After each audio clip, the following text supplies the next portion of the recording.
Fayol के discussion को आगे बढ़ाते हैं और फेयोल मैंने जैसा कि बताया था कि फेयोल ने 14 फ्लेक्सिबल प्रिंसिपल्स दिए थे। ठीक है, अब इसको फ्लेक्सिबल प्रिंसिपल क्यों कहते हैं वो मैं आगे आपको बताऊंगा। एक एक करके पहले इन प्रिंसिपल्स को देखते हैं। प्रिंसिपल यानी कि सिद्धांत। तो फेयोल का the focus was on structure and functional part of organisation.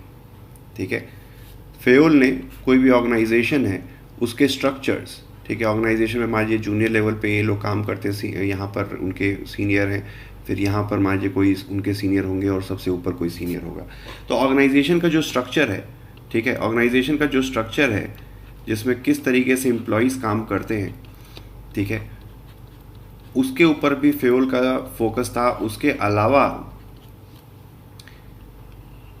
किस तरीके से एम्प्लॉयज़ काम करते हैं उसके ऊपर भी फोकस था।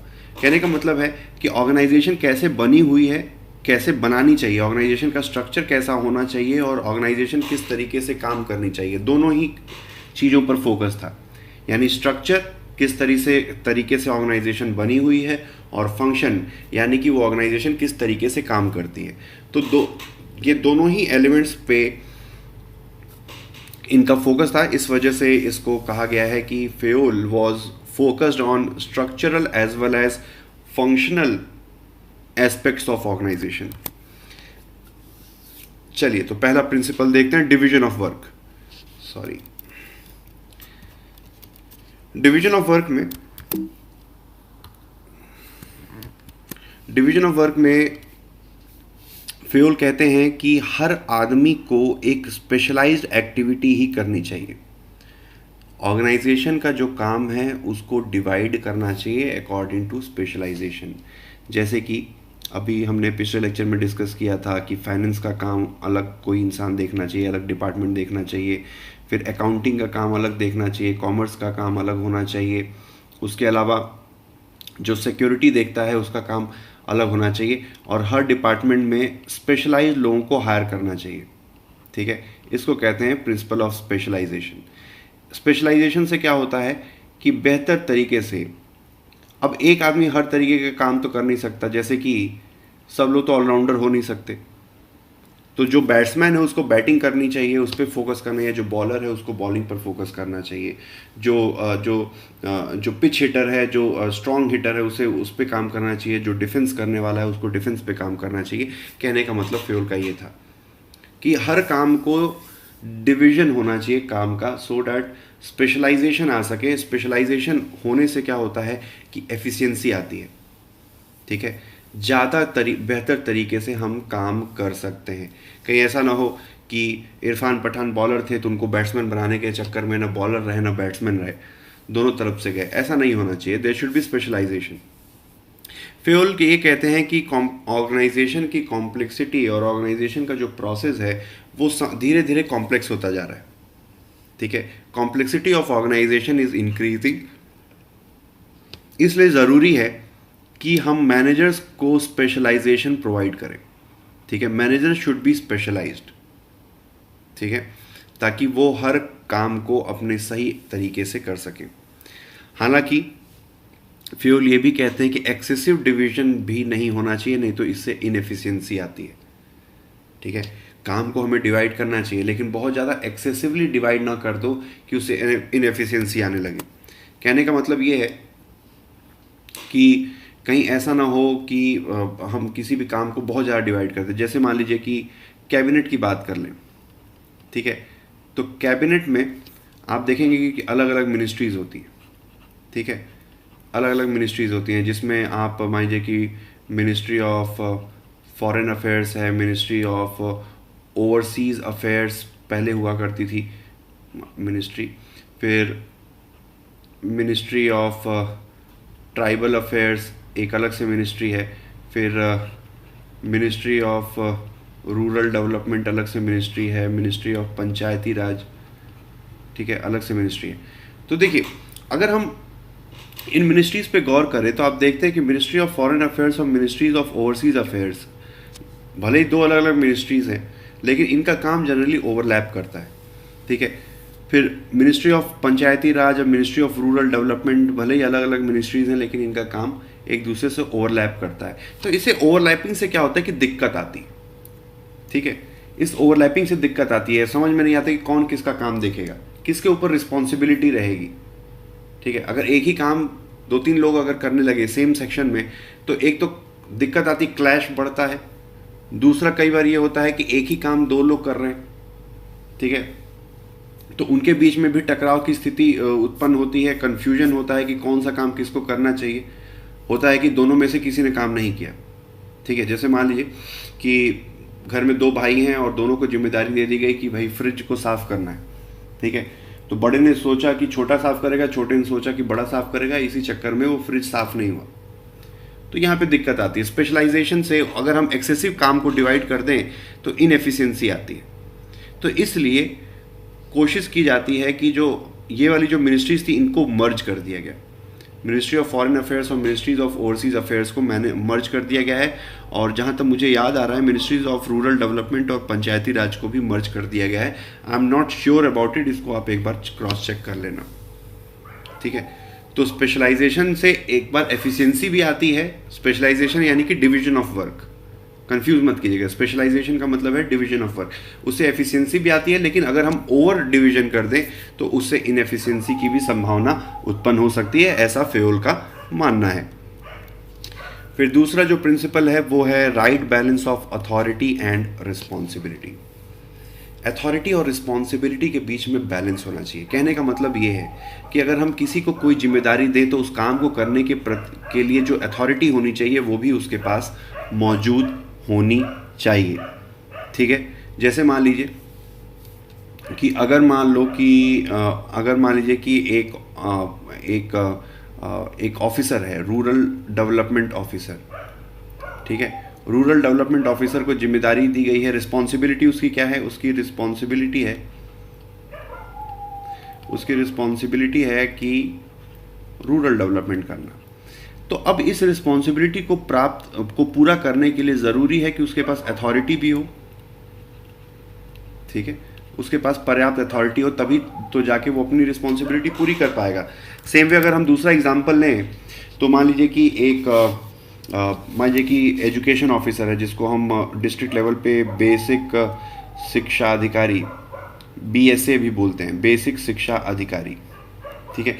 अब इसके पास रिस्पॉन्सिबिलिटी क्या होती है, इसकी रिस्पॉन्सिबिलिटी होती है कि जितने भी एजुकेशन है, सारे जो टीचर्स हैं, ठीक है, वो टीचर्स टाइम से आ रहे हैं और जो क्लासेस है, जितनी भी प्राइमरी क्लासेस हैं वो समय से कंडक्ट की जा रही है। तो ये होगी रिस्पॉन्सिबिलिटी। अब इसको अथॉरिटी भी देनी पड़ेगी। अथॉरिटी क्या होनी चाहिए कि वो इनको टीचर्स अगर समय से ना आए तो उसको सस्पेंड करने की पावर हो, उनकी सैलरी होल्ड करने की पावर हो। तो इस तरीके की अथॉरिटी देना भी ज़रूरी है, तभी जाकर आप किसी काम को सही तरीके से कर सकते हैं, ठीक है। ऐसा ना हो कि रिस्पॉन्सिबिलिटी है लेकिन अथॉरिटी नहीं है, अथॉरिटी है लेकिन रिस्पॉन्सिबिलिटी नहीं है, ये दोनों नहीं होना चाहिए, ठीक है। तो इसको कहते हैं प्रिंसिपल ऑफ करस्पॉन्डेंस, इसको याद रखेंगे, principle of correspondence. With great power comes greater responsibility, with great authority comes greater responsibility, with great responsibility comes greater authority. इसको कहेंगे प्रिंसिपल ऑफ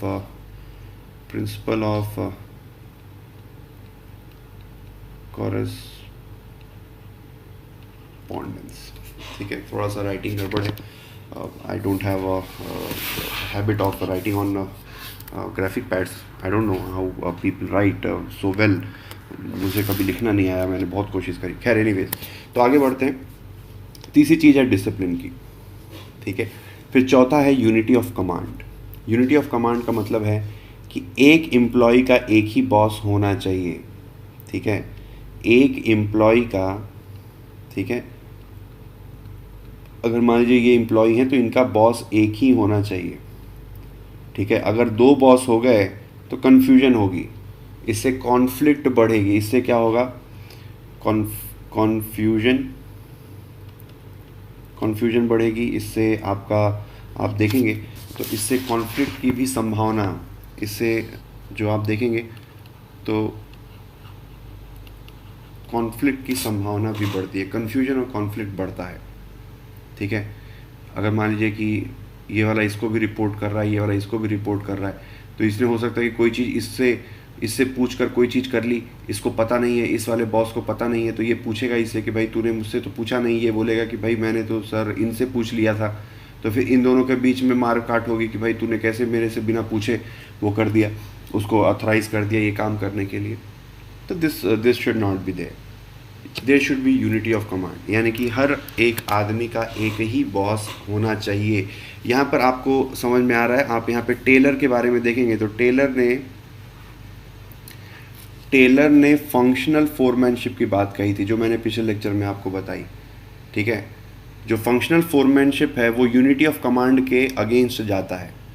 फंक्शनल फोरमैनशिप में बताया था टेलर ने कि एक वर्कर को 8 अलग टाइप के सुपरवाइज़र, 8 अलग टाइप के सुपरवाइज़र्स को रिपोर्ट करना होता है। ठीक है, क्वालिटी का अलग सुपरवाइज़र होगा, प्लानिंग का अलग सुपरवाइज़र होगा। ठीक है, और बाकी और इंजीनियरिंग का, मशीनरी का अलग सुपरवाइज़र होगा। जिस भी काम से संबंधित इस वर्कर को बात करनी है, जो भी काम उसका अटका हुआ है, वो उस सुपरवाइज़र से बात करेगा। तो कह सकते हैं कि फंक्शनल फोरमैनशिप जो टेलर का था, it was against unity of command. ठीक है, समझ में आ गई बात। फिर बात आती है यूनिटी ऑफ डायरेक्शन की। अक्सर लोग कंफ्यूज करते हैं यूनिटी ऑफ कमांड और यूनिटी ऑफ डायरेक्शन में। तो देखिए, यूनिटी ऑफ डायरेक्शन का मतलब है एक गोल होना चाहिए। किसी भी ऑर्गेनाइजेशन का एक one head and one plan होना चाहिए, तभी ऑर्गेनाइजेशन सक्सेस प्राप्त करती है। यानी कि जो भी उस ऑर्गेनाइजेशन में सबसे ऊपर बैठा हुआ आदमी है वो एक ही होना चाहिए। ठीक है, ऐसा ना हो कि बहुत सारे लोग उस ऑर्गेनाइजेशन को चला रहे हैं। एक आदमी का दिमाग होगा, ठीक है, वन हेड और उसका एक प्लान, वन प्लान। ठीक है, तब जाके वो ऑर्गेनाइजेशन ज़्यादा बेहतर तरीके से काम करती है। ऐसा ना हो कि वहाँ पे मनमोहन सिंह अलग सरकार चला रहे हैं, वहाँ पर सोनिया गांधी अलग सरकार चला रही है, तब वो जो है उसका हाल UPA 2 जैसा हो जाता है। वहाँ पे यूनिटी ऑफ डायरेक्शन की ज़रूरत है।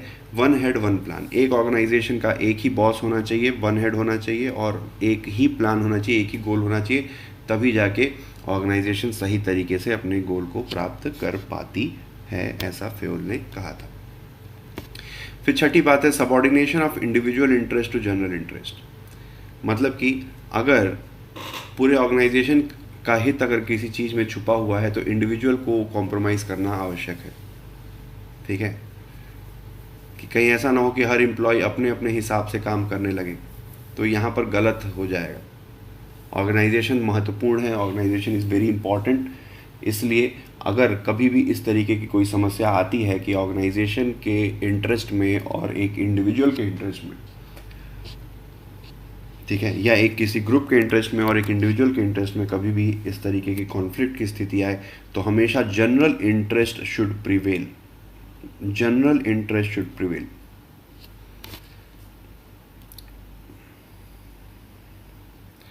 फिर remuneration of personal. Remuneration of personal का मतलब है कि उचित काम का उचित दाम मिलना चाहिए। जितने भी एम्प्लॉयज़ ऑर्गेनाइजेशन में काम करते हैं, जो जिस हिसाब से जितना इम्पोर्टेंट काम करे, जितनी मेहनत से काम करे, उसे उस हिसाब से पेमेंट मिलनी चाहिए, तभी जाके वो मोटिवेटेड रह सकता है। फिर आठवीं बात है सेंट्रलाइजेशन की। तो फेयोल ने सेंट्रलाइजेशन की बात की थी कि पावर डिसेंट्रलाइज नहीं होनी चाहिए, power should be centralize. There should be centralization of authority, ये याद रखेंगे। ठीक है, there should be centralization of authority is essential. ठीक है, अगर पावर सेंट्रलाइज रहेगी तो चीज़ें कंट्रोल में रहती हैं, अगर पावर डिसेंट्रलाइज हो जाती है तो चीज़ें आउट ऑफ कंट्रोल जा सकती हैं, ऐसा फेयोल ने कहा था। ठीक है, मतलब कहने का मतलब ये है कि अगर सपोज, ठीक है, he is the boss and there are subordinates. ठीक है, ये इस लेवल पे, फिर उसके लेवल पे यहाँ पर है। ठीक है, यहाँ पर एम्प्लॉयज़ हैं। तो फेयोल का कहना था कि पावर यहाँ पर सेंट्रलाइज होनी चाहिए, सेंट्रलाइजेशन ऑफ अथॉरिटी होनी चाहिए, तभी सब लोग उस हिसाब से काम करेंगे। नहीं तो कहीं ऐसा ना हो कि पावर को यहाँ पे डिसेंट्रलाइज कर दिया जाए इस लेवल पे। ठीक है, यहाँ का गोल जो था ये गोल था, लेकिन यहाँ पे इस ग्रुप पे अगर इस लेवल पे सेंट्रलाइज किया जाए तो ग्रुप जो गोल है वो बदल जाए। तो गोल डाइवर्जन हो सकता है। अगर हम डिसेंट्रलाइज करें पावर को, अथॉरिटी को डिसेंट्रलाइज करें, तो गोल डाइवर्जन हो सकता है। इस वजह से फेयोल ने कहा था कि there should be centralization of authority. ठीक है, जैसे कि अभी के कंटेक्स्ट में अगर हम कैबिनेट की बात करें तो there is a centralization of authority in prime minister. अगर सारे मिनिस्टर में डिसेंट्रलाइज कर दिया जाए अथॉरिटी को तो दिक्कत जो है आ सकती है। ठीक है, तेजी से काम नहीं होगा, सारे मिनिस्टर अपने अपने हिसाब से अपना काम करने लगेंगे। ठीक है, पहले क्या होता था कि पावर डिसेंट्रलाइज थी, मिनिस्टर जो यूपीए 2 था तो मिनिस्टर्स में पावर डिसेंट्रलाइज थी। ठीक है, हर मिनिस्टर अपने लिए अपने हिसाब से डिसीजन लेता था। तो होता क्या था कि मान लीजिए कि आपको रेल की पटरी बिछानी है, ठीक है, मिनिस्ट्री ऑफ रेलवे को रेल की पटरी बिछानी है, ठीक है, लेकिन बीच में कोई हाईवे आ जाए तो अब मिनिस्ट्री ऑफ हाईवे अथॉरिटी, जो मिनिस्ट्री ऑफ जो ट्रांसपोर्ट है, वो उसको परमिशन नहीं देता था। ठीक है, रेल की पटरी बिछाने के लिए। फिर अगर मान लीजिए कि बीच में या उसके ऊपर ओवरब्रिज बनाने के लिए या अंडरपास बनाने के लिए परमिशन मिलने में दिक्कत होती थी। फिर या मान लीजिए कि अगर मिनिस्ट्री ऑफ इन्वायरमेंट है तो वहाँ पर परमिशन नहीं मिल पाती थी, अगर कोई बीच में पेड़ या कोई ऐसे जंगल आ रहे हैं तो उनकी कटाई के लिए, क्योंकि वहाँ पे there was a decentralization of authority. तो चीज़ें जो होती थी वो स्लो होती थी। इस वजह से फेयोल का कहना है कि there should be centralization of authority ताकि तेजी से काम हो सके। ठीक है, हालांकि फेयोल ये कहते हैं कि अगर बॉस को लगता है, बॉस अपने अगर एम्प्लॉय पर विश्वास करता है तो पावर को डिसेंट्रलाइज किया जा सकता है। ठीक है, जैसे मोदी जी जो हैं हमारे, वो भरोसा करते हैं अमित शाह भाई पे। ठीक है, तो उन्होंने पावर को डिसेंट्रलाइज कर रखा है। तो मिनिस्ट्री ऑफ होम अफेयर्स जो है वो ज़्यादा ऑटोनॉमस तरीके से काम करती है in comparison to other ministries. ठीक है, there is a decentralization of power in home ministry but not in other ministries. फिर अगली बात कहते हैं स्केलर चेन की बात करते हैं। ठीक है, स्केलर चेन का मतलब है कि एक लाइन ऑफ अथॉरिटी होती है, यानी कि इसको एक बार बताता हूँ। जैसे मान लीजिए कि ये बॉस है, ठीक है, ये उसके नीचे काम करते हैं, ठीक है, ये उसके नीचे ये लोग काम करते हैं। ठीक है, तो स्केलर चेन का मतलब है कि अगर इस एम्प्लॉय को बात करनी है इससे, तो वो पहले इससे बात करेगा, फिर ये इससे बात करेगा। ऐसा नहीं कि ये डायरेक्ट कूद के इससे बात नहीं करेगा।